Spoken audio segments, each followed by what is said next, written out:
Ladies and gentlemen, right now is a good time to start writing. Pre-Columbian Indian culture. We're going to take a look at the Paleo Indians and classical Indian civilizations and Indians in their Roman age. I probably ought to rewrite that subtitle because we're not going to go into Meso-Indians. That would take another 2 days. Though that is quite interesting in itself, we are going to focus on North American natives, but we will touch a little bit in Meso native culture, but not much. I'm sure you have.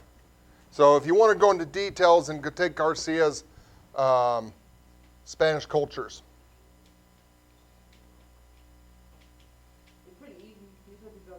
So, question for you. Wait, I wasn't done.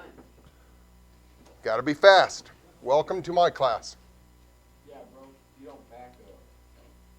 And, ladies and gentlemen, just a reminder, these notes are on the class website. So if you missed something, or if you want to go hear the lecture again, you can go back to it. What do you think of, or what image do you have when you think of the word Indian or Indians? Say again, Mia. Think of your family. Hey, ladies and gentlemen, this is not going to be tolerated. Not going to work in this class. Mia has the floor. She's answering the question. Go. Okay, they're from the Blackfeet. Okay, down. Are they in southern Idaho? Oh, okay. Uh-huh. Okay. So you think of your family. Okay, anybody else? How they survived? And explain, what do you mean by survival? Living off of nothing? Would they agree with that? That they lived off of nothing?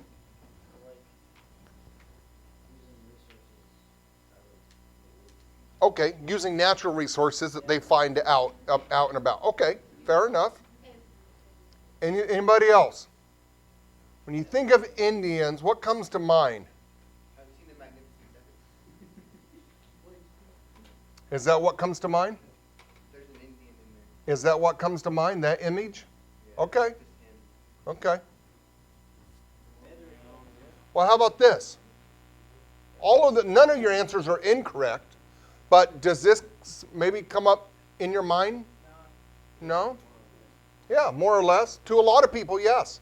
We think of them as dressed up like this.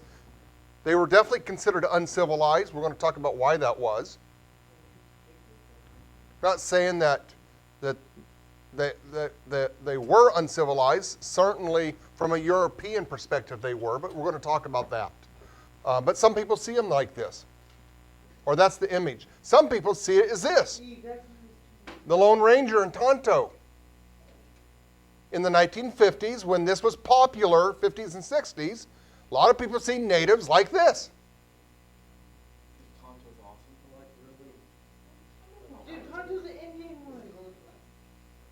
The Lone Ranger is the guy with the mask. Do you know what an Indian is?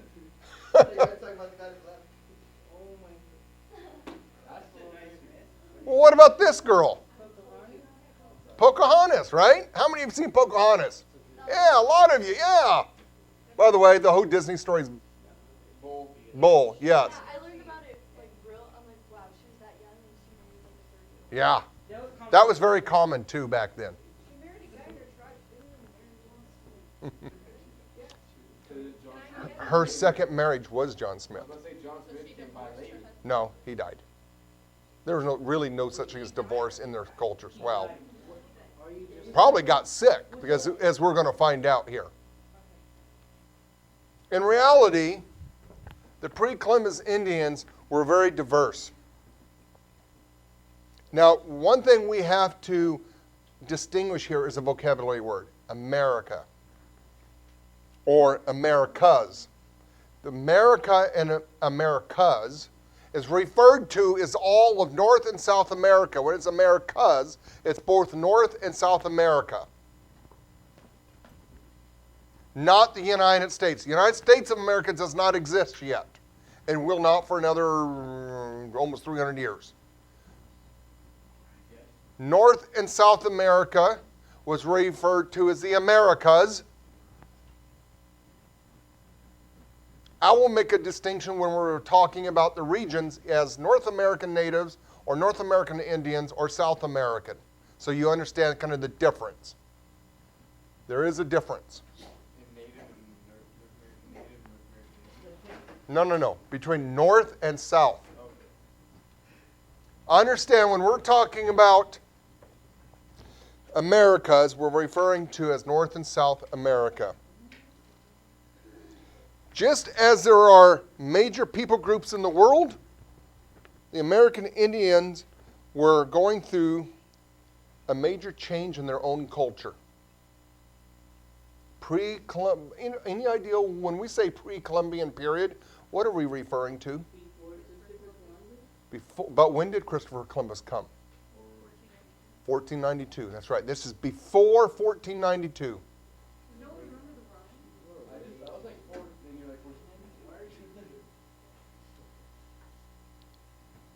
During this time period, they were going through major changes within their culture.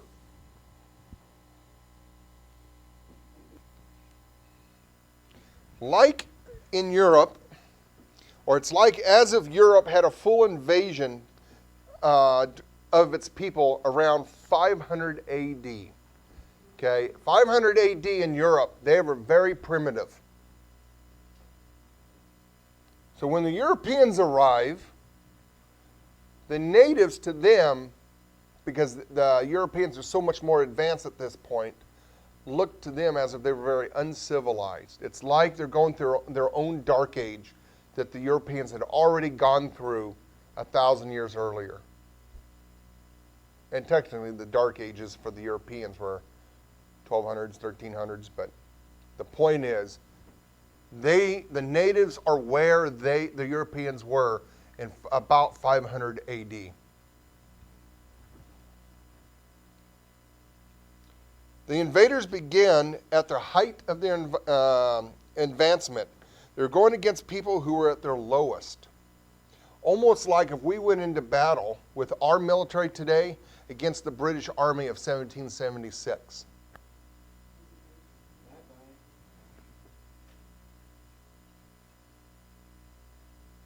Or even maybe worse, using aircraft against people with sticks and stones. That's the kind of divide between the capability of both civilizations. European civilization and what we call Western civilization and the native civilization. Huge difference between the two. Now this dark age created a confusing situation for the early Europeans and West Africans who arrived here. They saw complex languages and complex building projects. But they were in ruins. And they looked at the people who were living and they're like, how did these people do this? They couldn't have. They seen evidence of a very complex society, but they don't see the people who created it.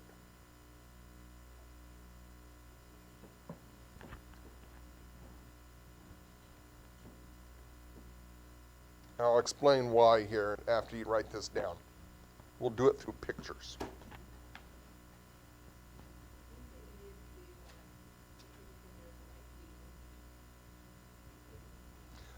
Cortez, they believed he was the white god that was promised to come back to punish them for their wrongdoings, particularly for human sacrifices.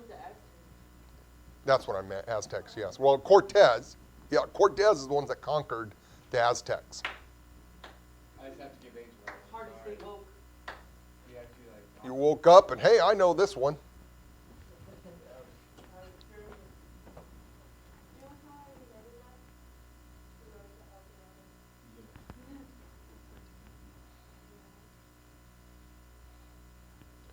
All right, still see pencils scribbling away, smoke coming up from the tips.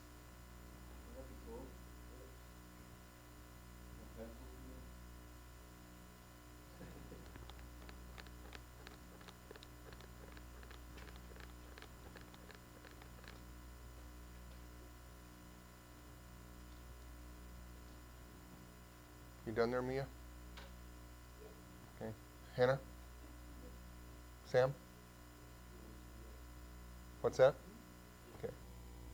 So, for example, we have the, and I'm not going to say this word right, probably Miamisburg Mound. Say it again. Miamisburg. It's located in, of course, Miamisburg, Ohio. It's one of the largest conical mounds in North America.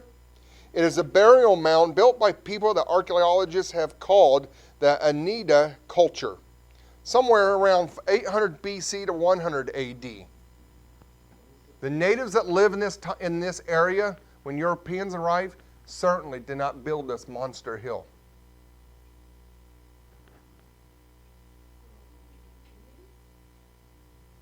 Some other native group did. Oh, I think like there was a bunch of bodies. There's bodies in there. That's a burial mound. Like there's a pile of bodies and like it covers it. Is it like some dirt under or something? There's bodies in there, but that's all dirt. Probably the bodies are in the ground, and then they moved all that dirt. That thing is, I don't know, 100 feet high, 200 feet high. So think about natives who don't have shovels. They don't have buckets that we think of as buckets.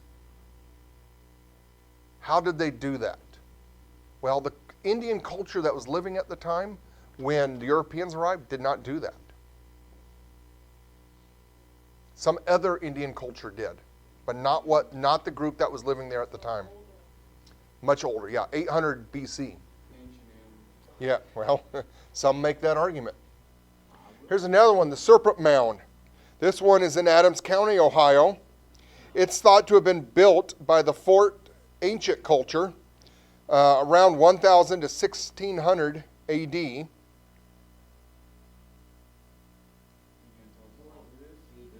I could not find the length of it. Oh, well, watch Ancient Aliens. But if you look, see the people walking along the walkway. You know, if the average person's 5'8", 6 foot tall, you get an idea how long that ridge is, and how wide that is. That's pretty good size. Again, for an ancient people, keep in mind, through the eyes of the Europeans when they first arrived there, which would have been French, they're going, what in the world? These people couldn't have did this. What's going on? Got the Monk's Mound. It's in Illinois. It's by volume, and it's the 5th largest pyramid monument in the world. Ultimately, more than 100 feet tall, the Monk's Mound was constructed and maintained between 900 and 1300 AD. It served as an elevated platform on which the home of the ruler lived. Don't know. Effectively, it was the capital of a powerful indigenous political and economic entity. Those who made this do not exist when Europeans arrive.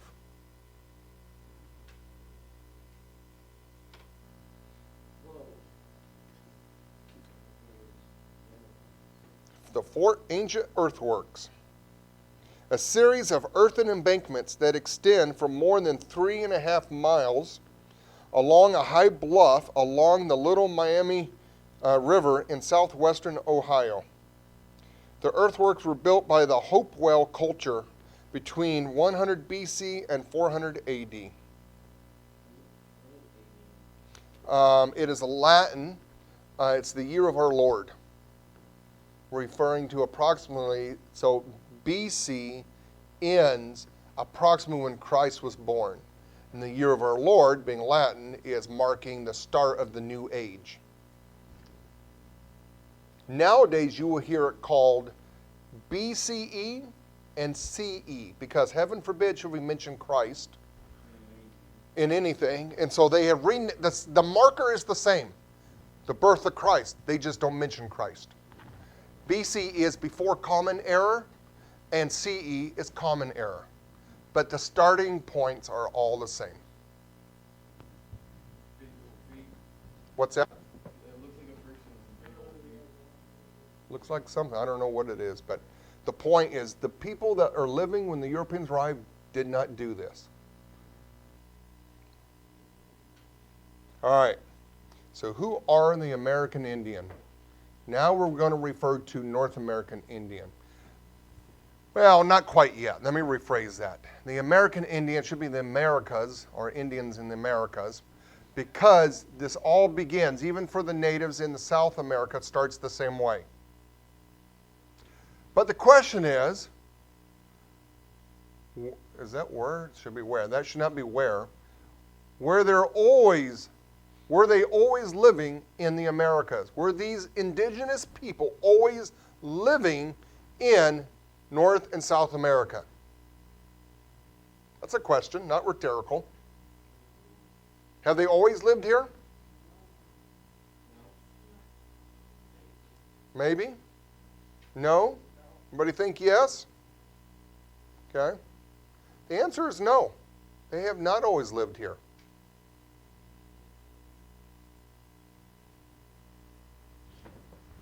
They did come from somewhere else. But how did they get here? Where did they come from is one question we need to answer, and then how did they get here is the second. It's all testable. All right. Not all of that should have came up at once. Oh well. So we have what has been the traditional, or what we now can call the old view of migration. This is the story that I grew up with, your parents grew up with, your grandparents grew up with, maybe even great-grandparents grew up with in public school. It dominated the 20th century. That is, during the Clovis period, big game crossed over into North America through the Bering Land Bridge from Asia, approximately 15,000 years ago. Now, for those of you who hold to a New Earth view, understand that would not make sense. But this being public school, we have to teach it from the accepted Old Earth view. So 15,000 years ago, these big game Clovis animals came across into North America. Asians, mostly from Mongolia, today's North Korea, and northern China, followed the game. And about 12,000 years ago, a corridor opened up, enough ice melted. We can call it global warming without man-caused. Interesting. Enough ice melted that opened up a passageway that people could walk all the way down into north, what we call the United States, down into Central America, and eventually down into South America.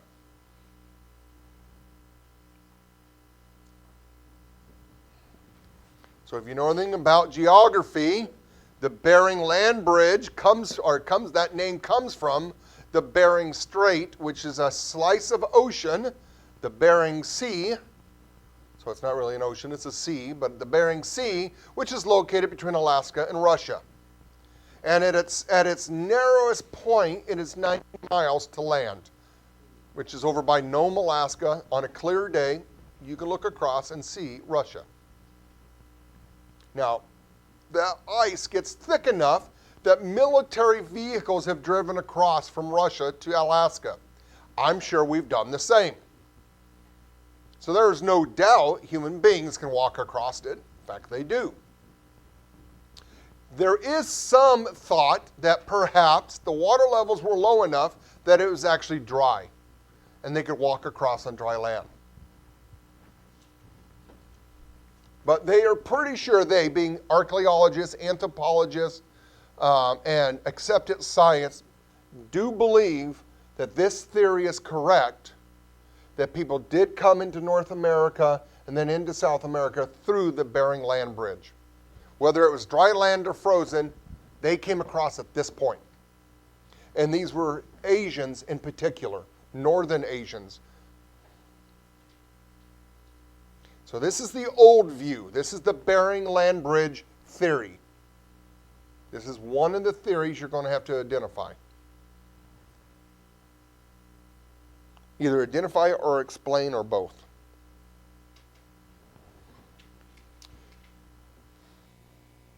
So here's a graphic of what that path would look like. You got up there in Russia, coming across the Bering Land Bridge, coming into Alaska, dispersing throughout Canada, dropping down into North America, into what we now call the United States, down through Central America, Mexico, Guatemala, Honduras, Panama, down into Colombia, and then on down, all the way down to Argentina.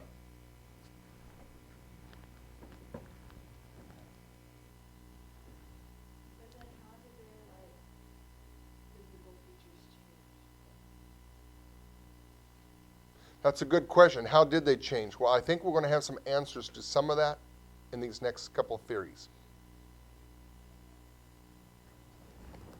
The Kennewick man, you're going to want to know this guy. He should be your new friend. On July 28th, 1996, in Kennewick, Washington, a woman was digging in her garden, and she ran into some bones. Lots of them. She calls the sheriff. She's concerned she may have dug up a murder case. The sheriff shows up. He's concerned it might be a murder case, but then again, it looks like they might be older than recent. Calls in some, I don't say bone experts, but they gather the bones up there, inspect it, and it's decided that that this individual is a Paleo-American. It's not a murder case. In fact, he's about 9,600 years old. The oldest set of bones, human bones, found in the Americas. Did she get paid? No.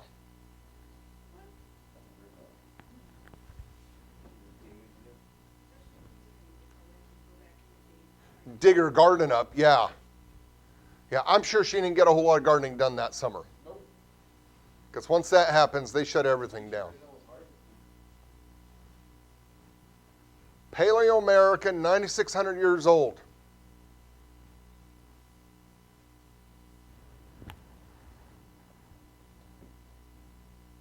They actually found some skeletons of either one or two kids outside of Mountain Home a year ago. And it was determined they were a Native American. Forensics at first thought they might be pioneer kids, who coming across is not far from the Oregon Trail. That, because when you died, you just got buried there. So they thought maybe that's what it was. But DNA determined it was native. And I don't remember which native tribe was closest that the DNA put them to. But I think it was the natives down in Duck Valley, southern Idaho, over by Nevada and Oregon. I think that, bones were scattered because a badger had dug them up, digging his hole. But they were close enough together in the vicinity of a badger hole that they figured they were buried together. And that's why they thought it was probably a pioneer family who buried their kids, because typically Native kids wouldn't be dying together. They'd be dying individually. But on the trail like that, pioneers died often in groups because they'd get bad water together, they, whatever, eat the same bad food and get sick. These bones were determined to be native. Yeah. What do you mean adopted?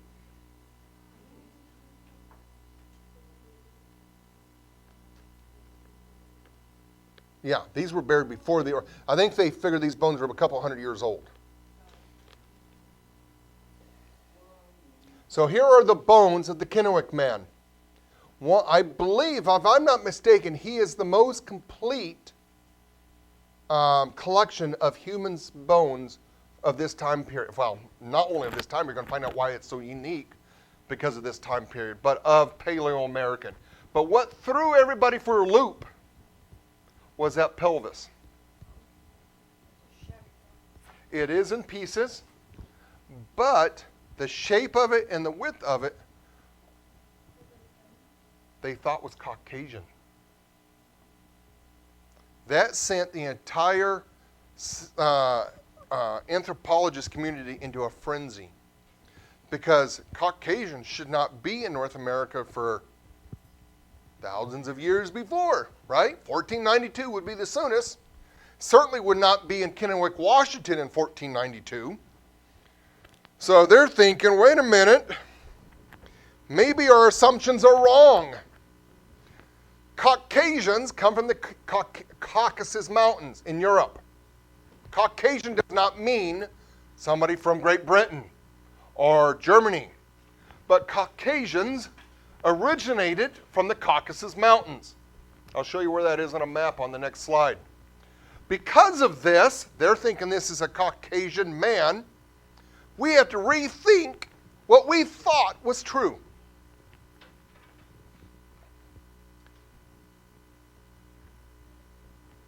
Of course, they wonder, how in the world could our assumptions, that's a lot of this science is all assumptions, ladies and gentlemen. Remember yesterday we got talking about, global warming and all of that? All of these are assumptions. Don't let science try to convince you. It's settled fact. Nobody was around to leave written record. We don't know. So we have to make a lot of assumptions in science, and this is no different. Researchers thought the Kennewick man was a Caucasian and who was 9,600 years old. That's when he died. And that totally throws all of their theories out of the water. And remember, under the scientific method, it can't be a theory because you can't test it, you can't observe it, can't prove it. There isn't enough physical evidence to prove it, so they have to have assumptions to fill in the gaps.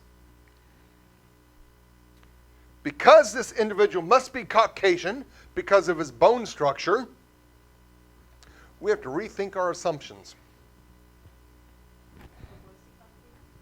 We're going to find out.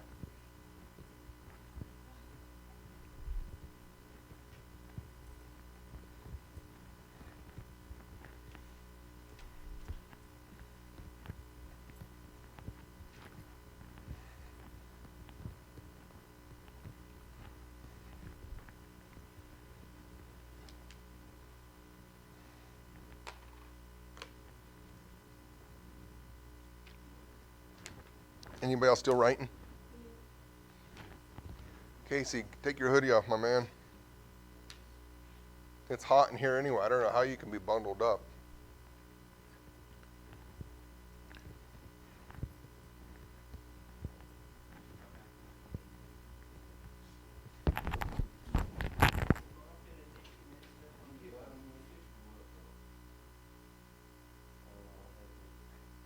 Yes.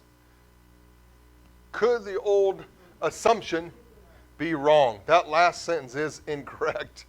I have no idea what I was trying to do there. Was the old, could this assumption be wrong? What's that? Say it again. I might have been up late doing this. I had several 2 a.m.s working on my slides during Christmas. The question they had to ask themselves, was our old assumptions wrong? That last one is, was our old assumptions wrong? That's all right, I did too. So was the old assumption wrong? Yes. The old assumption being the land bridge. Remember, the land bridge was the only theory of migration. There was no other option. Science said, this is what happened, and that's the way it was taught to all of us. Couldn't even question it. Remember what I said yesterday? They don't like to be questioned. How dare you question their thought? They got caught with their britches down on this one.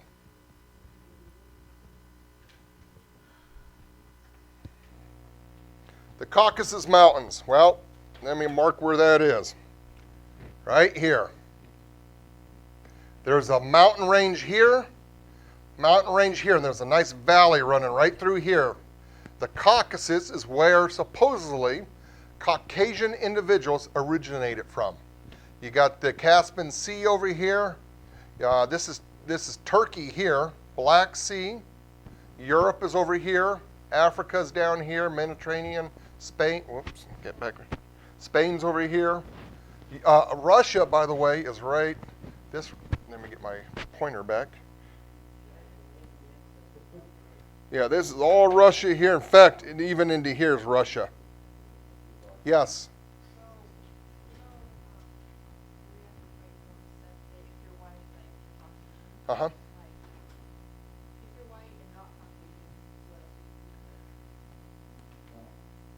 They don't give you as an option for European. So like for me, did you know Africans are Caucasians? Unless they are actually African tribes. Muslims are Caucasians. Muslims from the Middle East. There's very few that is not Caucasian from a racial perspective. But for example, someone who's from Mexico, Mexican ancestry, they could choose either Caucasian because of their Spanish ancestry or native ancestry. You don't have to choose Hispanic. Hispanic did not exist prior to 1492. So, anyway, something to ponder, I guess. Here's another picture of the Caucasus Mountains. Notice right here, by the way, this is all considered Russia. Georgia is an independent state right now, but they were part of Russia for a very long time, since World War II. Here's a little place we don't even hear about anymore. Armenia, Turkey. But there's a big mountain range right here, and this is where Caucasian people originated from. This is what anthropologists believe. It's where the word Caucasian comes from. From here? Or before here? No. Well, see, so from a secular perspective, they can't go any further. If you believe in the Judeo-Christian story, this map, this timeline of civilizations would show you where the Caucasian people came from. All of these folks here, the yellow, comes from 3 of Noah's sons. And they've been able to trace their lineage from approximately when they left Turkey, that's where they landed, if you believe in that story, and migrated into Europe. And then these others are from other from other of the 12 tribes of Israel. All of those folks had children, and they all developed in their own societies and civilizations. So science can only take you so far. Science is a theological belief. In fact, I know a teacher, a science teacher, has a banner across his class. It says, "Science is a slave to philosophy." Remember what I said at the beginning of class? Your worldview determines everything how you think and see things. Science cannot answer everything because it refuses to acknowledge there might be another story that we're missing. And so they can't go any further. But someone who comes from a Judeo-Christian perspective could answer that question. Not saying that they're right, but I bet the truth is somewhere in the middle.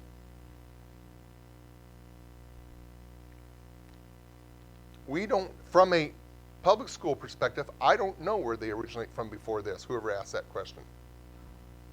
Or Mia, okay. Good. All right, so we're going to look at some assumptions.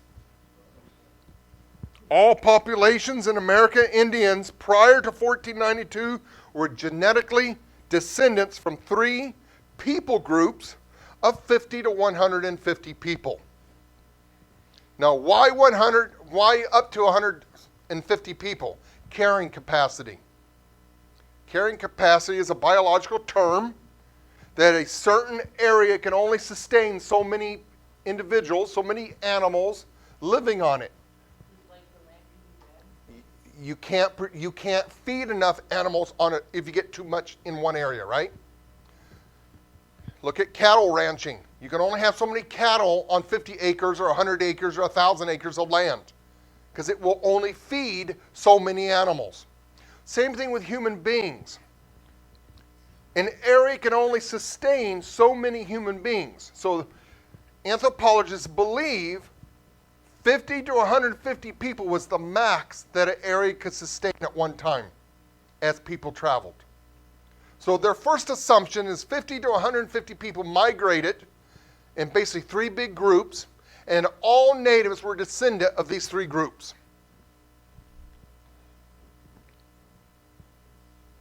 And they migrated over the Bering Land Bridge from Asia. So this is assumption one. This is the Bering Land Bridge assumption.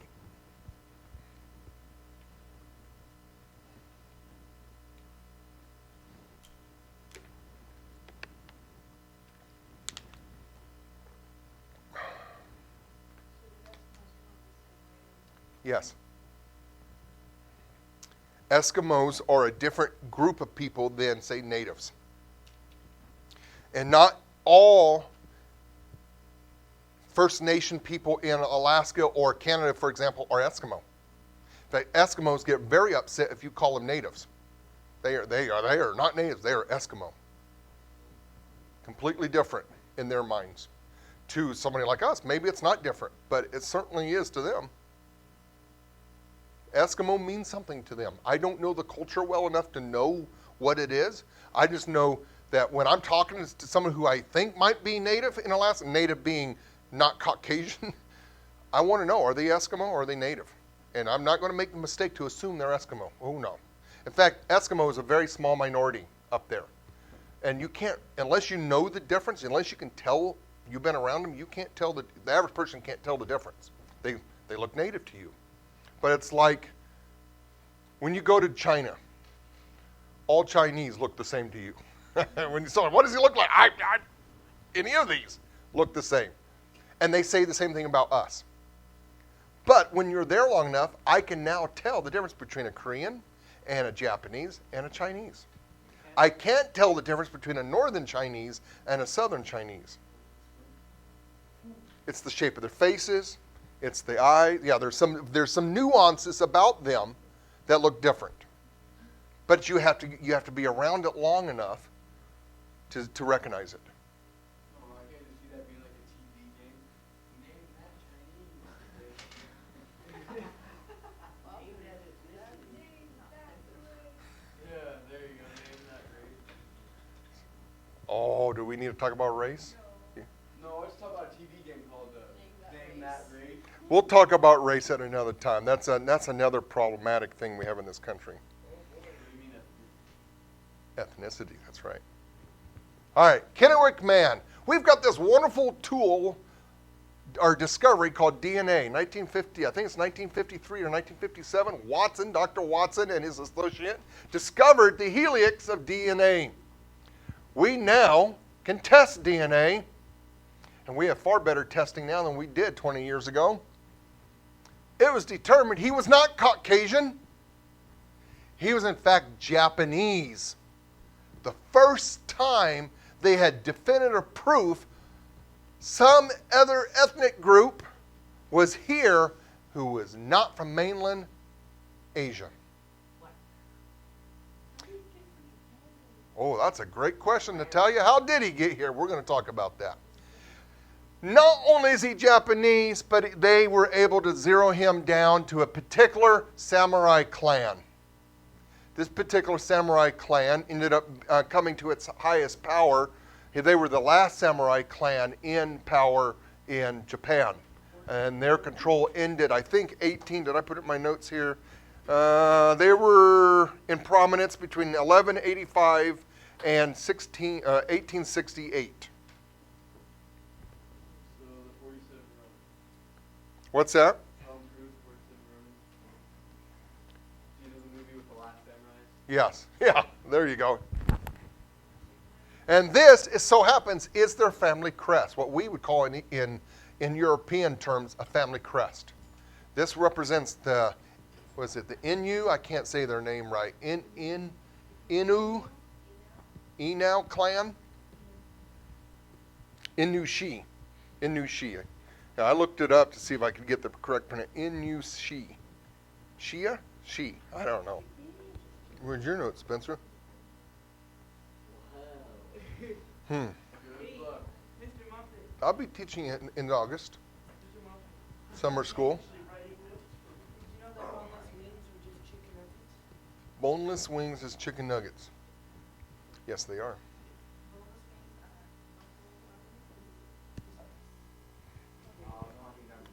All right. As a result of the discovery of the Kennewick Man, we have some new theories. First is that archaeologists now believe people arrived to the New World much earlier than previously thought. Perhaps as long as 30,000 years ago.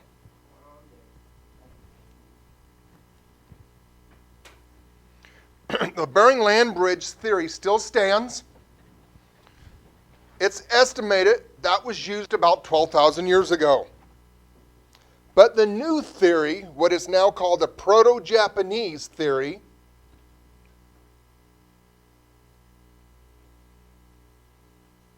suggests that the Proto-Japanese people migrated along the coastline about 22,000 years ago. The reason they suspect this, or they assume this, is that satellite images have found shipwrecks along the western coast, Washington, Oregon, California, that appear to be Japanese in nature.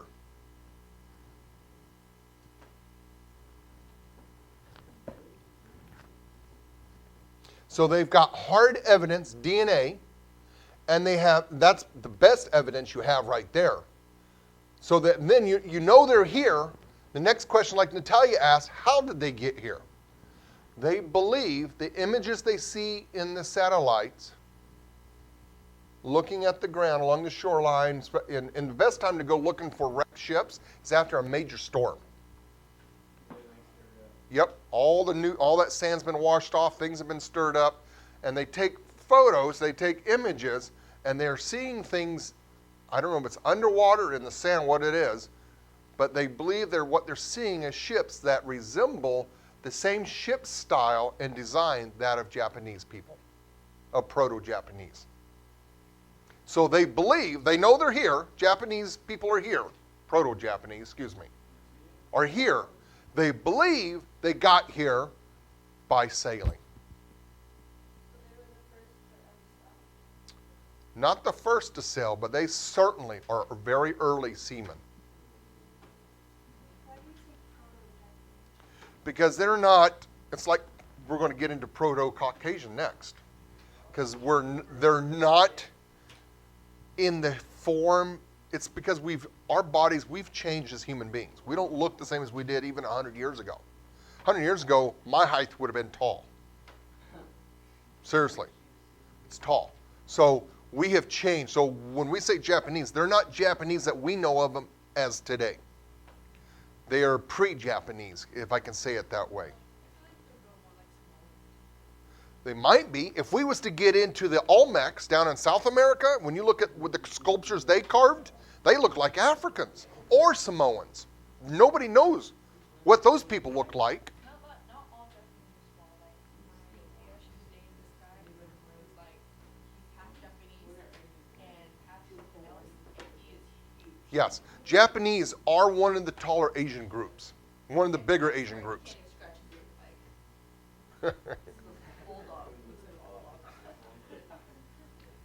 But we have a third migration theory. This is the newest theory, perhaps the most controversial, but there's lots of evidence to suggest this is correct.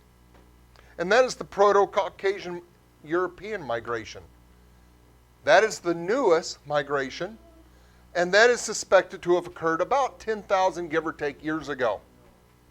The Proto-Caucasian European theory.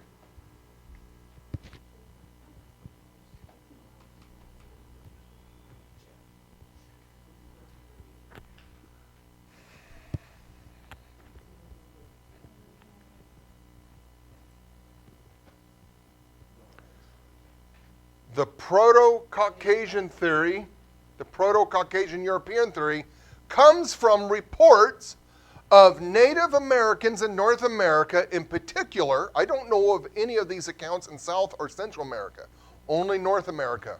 And in particular, in the Mandan Indian tribe in North Dakota, where they had blue eyes. Some of them had blue eyes. Lewis and Clark reports in their journals that they ran into these natives, actually spent the winter with them, and some of them had blue eyes.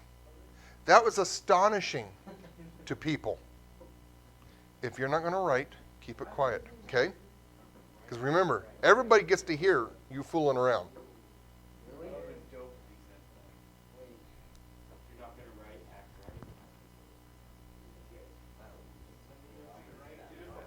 right. What does, Rusty, Angel, since you guys are wanting to talk, what, are you too, Isaiah? What does the blue eyes indicate? Why is that significant? You have Caucasian in her? Is that what it means? Like you have... Yes, it does Like, indicate. You're not like 100%, They're not 100%. like you have a different race in her. They're 71%. That somebody came over and bred? The only way you get blue eyes is it comes from Caucasians, and you have to have a parent, two parents, with Caucasian or with blue eyes. Really? Because my cousin was Mexican with black eyes. Their kid is blue eyes. They, remember what is a Mexican? Spanish, Indian. Spaniards from Spain Yeah. are Caucasian. His family tree has blue eyes somewhere in it. The only way you get blue eyes, somebody in your lineage has to have blue eyes. Isn't it really hard to get blue eyes? It is. Anytime you have two parents with dark eyes, two browns, unless some strange thing happens, you're going to get brown-eyed kids.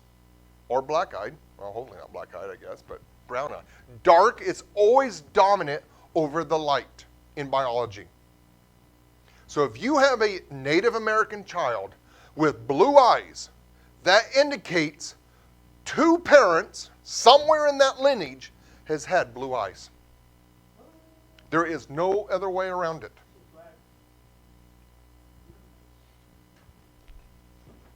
But that would mean Caucasians were here before 1492.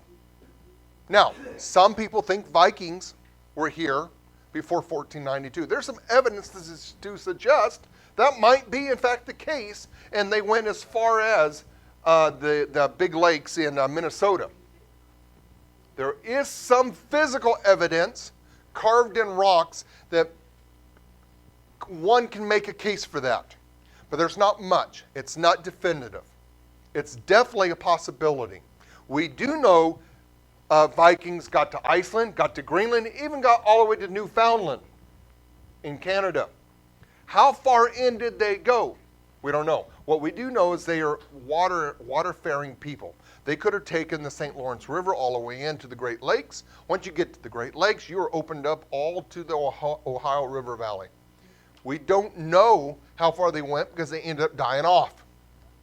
We know very little about their voyages over here. But we do know it occurred before 1492. Is it possible that this is where the Caucasian bloodline comes in? It is. But not only is that a possibility, but anthropologists believe European Caucasians came across even earlier than the Vikings. And they too came across the land bridge. But they had a much further way to walk because they had to come from the other side of Asia, from the Caucasus region.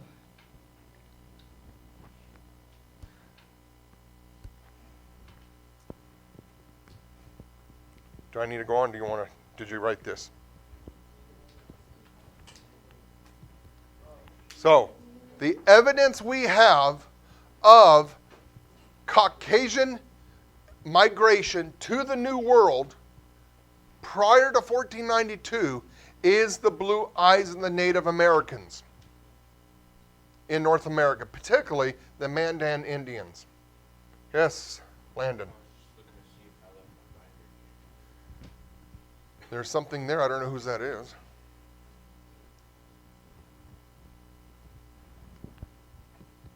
So we know,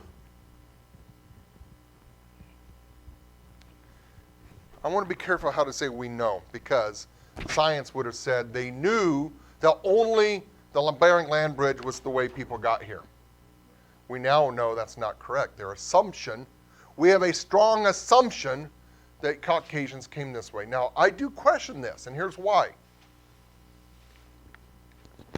I don't know how well that holds up, because about 2 years ago, in Great Britain, a husband and wife, Caucasian husband and wife, went into the hospital to give birth. They've got twins. One comes out as white as you, and me, well, some of you, and some of us. The other came out black as black. Yeah, like a Sharpie marker black?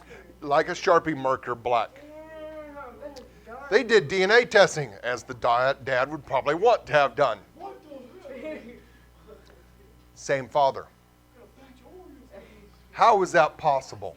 There's someone, Yeah, there's someone African in there. black person in the woodshed. So, there are two ideals behind this. One of them could have a black or African ancestry. You're right. The other is it calls into question of race. Mr. Hale still here? He was here and then he went off looking for his binder. What did he have? That's what he came here for. Yeah, I know, but he wasn't supposed to go anywhere else. Oh, okay. Thank you. Yep. All right. That comes into question of race. Biologically, by the way, we're going to get into the race question now. I actually have a book here if you ever wanted to read it. There is only one race in the world. You have been taught all of your life that there are multiple races. I've been accused of being a racist myself. I've even been accused of being a racist because I wore a tie. Can you believe that, Angel? No, Frank, no. Well, actually, I'm Yep, pretty sure I was told that last year. the school is. I was racist because I wore a tie. Yep. Sure, I could believe that because the school is black. But the reality is there's only one biological race, the human race. Scientifically, there is only one race. There are multiple subcultures. There are multiple ethnicities. But there's only one race. And I just read an article a month ago. I saved it in my files in case somebody ever wanted to call me on the table for it. Who science are now saying humans came from only 2 parents. Where did we get that story from? So basically, we're doing. That's what this report says. I don't know, it's like really hard for me to believe Adam and Eve because like there would be incest and they would be all weird. It was at that time. But the ideal of Adam and Eve having kids and their kids having taken up wives from their sister pool is that human beings were so pure gene-wise that it was not a problem. It was not until later did Things were different back then. very different. I But it thought wasn't. It's like in the family when like the baby can come out with this. They did later. That's why in the Hebrew writings, God told the Hebrews, do not intermarry anymore. Because it did start foul up the gene pool. Bro, ancient aliens said that So, ladies and gentlemen, get back. We got to get back. So, there is this article. I can't remember who authored it. Some scientific journal who are now saying they have traced the gene pool back to 1 male, 1 female. Now we've heard that story before, haven't we? yeah. Yep. So, the thing to remember, I'll give you another example. My wife is white as I am. But her 4th great grandpa is a runaway slave from the middle of Africa. He is as black as Angel said, a Sharpie. But you would not be able to tell.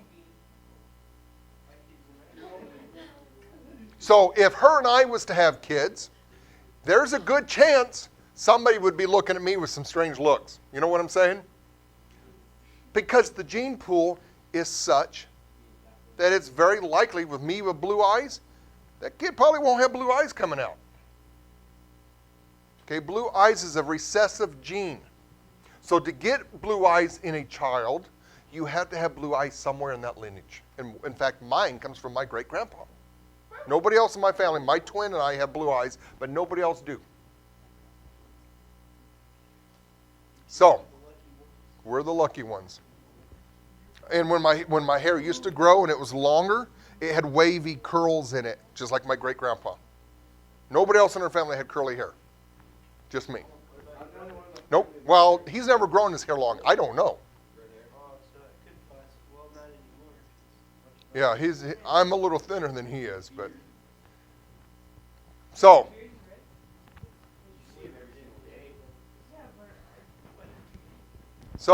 where are we at here? All right, so intermixing.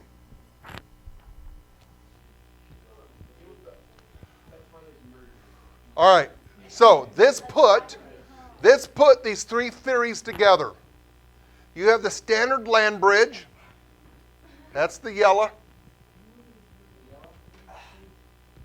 You have the Proto-Japanese coming across. Could be the same direction.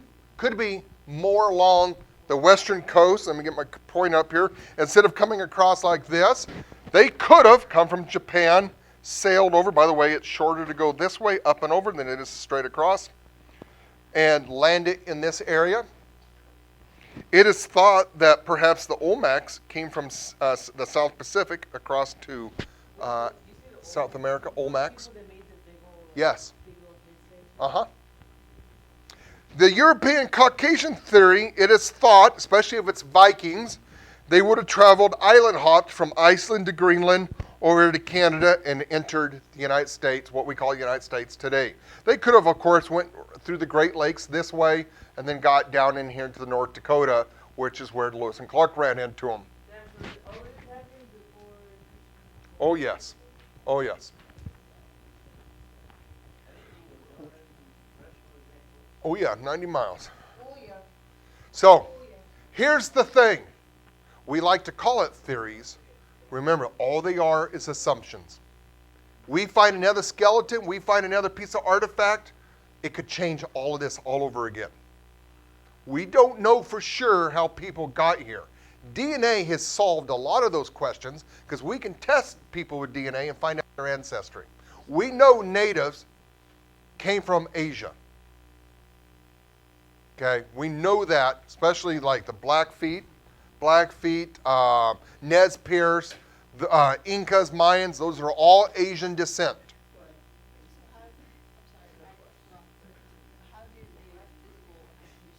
Okay, how did their physical attributes change? Diet. I'll give you a good another good example. If you have a family clan, they're all going to look similar. And if you reproduce that clan, they're going to look similar. You will start, and only the strong survive to start with. Next of all, they did a lot of children sacrifices. A lot like how the Greeks would do. They'd look at the child if he's Down syndrome, if he's looking cognitively impaired, if he's got one arm shorter than the other. If there's something not perfect about that kid, they had sacrificed that kid. Oh yeah, there's lots of human sacrifices with natives. Yeah, they would cut hearts out while the kid's alive, and do cannibalism and stuff like that. Oh yeah, they were not. They didn't live okumaa with each other and with one another. Yeah, the Aztec and the Incas did a lot of human sacrifices. Yeah. So you reproduce the things that you like the most about what you see. And so these groups, because they're very isolated, would just reproduce themselves over again. So like a darker pair would have kids, and they have kids. And if the dark pair was the preferred color, versus, you got a whole wide range of shades of color, right? If dark was preferred, then it's going to be the dark that's going to find a mate. And the less preferred may find a lesser quality of a mate to reproduce with. So, today we'd call that eugenics. That was very popular in the late 1800s all the way till probably 1960s. All right, let me see where we're at on the next slide. That's a good place to stop for today. Yes. Okay? Any questions? What is the first migration theory? The one I grew up with, the one your parents grew up with, your grandparents grew with. What's the name? Bering Land Bridge migration theory. What was the dude's name that was found in the garden? The Kennewick man. What is the significance of finding those bones? We found out that's the result, but what's the significance? They were here It forced, hang on guys, we got 8 minutes. It forced anthropologists to rethink their assumptions. And as a result, the DNA indicated he was Japanese.